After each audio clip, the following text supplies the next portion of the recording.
Hi friends, welcome to my channel ಸಾಮಾನ್ಯ ಜ್ಞಾನ.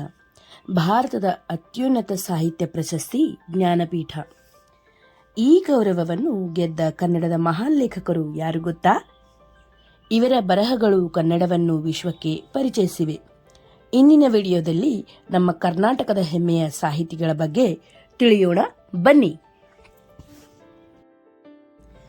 ಕರ್ನಾಟಕದ ಸಾಹಿತ್ಯ ಪರಂಪರೆಯು ಬಹಳ ಶ್ರೀಮಂತವಾಗಿದೆ. ಕನ್ನಡ ಭಾಷೆಗೆ ಅಪಾರ ಕೊಡುಗೆ ನೀಡಿದ ಲೇಖಕರಿಗೆ ಭಾರತ ಸರ್ಕಾರ ನೀಡುವ ಅತ್ಯುನ್ನತ ಸಾಹಿತ್ಯ ಗೌರವವೇ ಜ್ಞಾನಪೀಠ ಪ್ರಶಸ್ತಿ. ಈ ಪ್ರಶಸ್ತಿಯನ್ನು ಗೆದ್ದವರು ನಮ್ಮ ಹೆಮ್ಮೆಯ ಕನ್ನಡಿಗರು.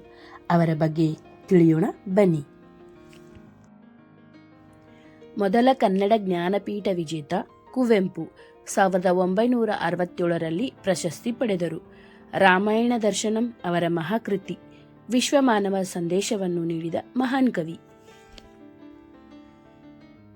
ದತ್ತಾತ್ರೇಯ ರಾಮಚಂದ್ರ ಬೇಂದ್ರೆ ದರಾ ಬೇಂದ್ರೆಯವರು 1973ರ ಜ್ಞಾನಪೀಠ ವಿಜೇತರು. ಕನ್ನಡ ಕಾವ್ಯದ ಮಹಾಶಿಖರ ನಾಕುತಂತಿ ಕೃತಿಯಿಂದ ಜನಮನ ಗೆದ್ದರು. ಕೋಟ ಶಿವರಾಮ್ ಕಾರಂತರು 1977ರಲ್ಲಿ ಜ್ಞಾನಪೀಠ ಪ್ರಶಸ್ತಿ ಪಡೆದರು. ಲೇಖಕ, ವಿಜ್ಞಾನಿ, ನಾಟಕಕಾರರೂ ಹೌದು. ಮೂಕಜ್ಜಿಯ ಕನಸುಗಳು ಇವರ ಪ್ರಸಿದ್ಧ ಕೃತಿ. ಮಾಸ್ತಿ ವೆಂಕಟೇಶ್ ಅಯ್ಯಂಗಾರರು 1983ರಲ್ಲಿ ಜ್ಞಾನಪೀಠ ಪ್ರಶಸ್ತಿ ಪಡೆದರು.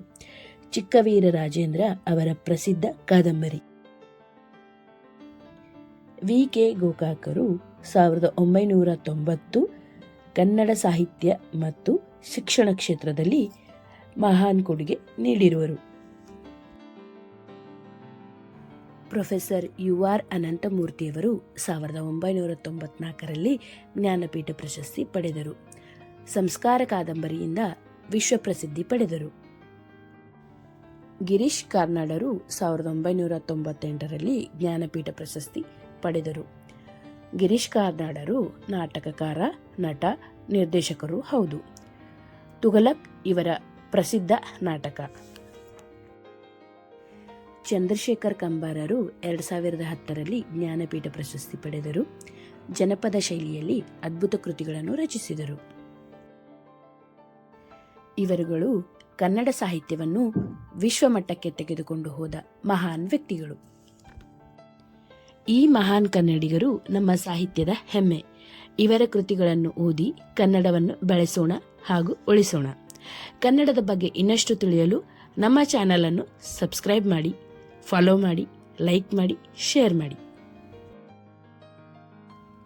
ಈ ವಿಡಿಯೋ ನಿಮಗೆ ಇಷ್ಟವಾದರೆ ಲೈಕ್ ಮಾಡಿ, ಶೇರ್ ಮಾಡಿ, ಸಬ್ಸ್ಕ್ರೈಬ್ ಮಾಡಿ. ಕನ್ನಡ ಸಾಹಿತ್ಯವನ್ನು ಬೆಂಬಲಿಸಿ. ಧನ್ಯವಾದಗಳು.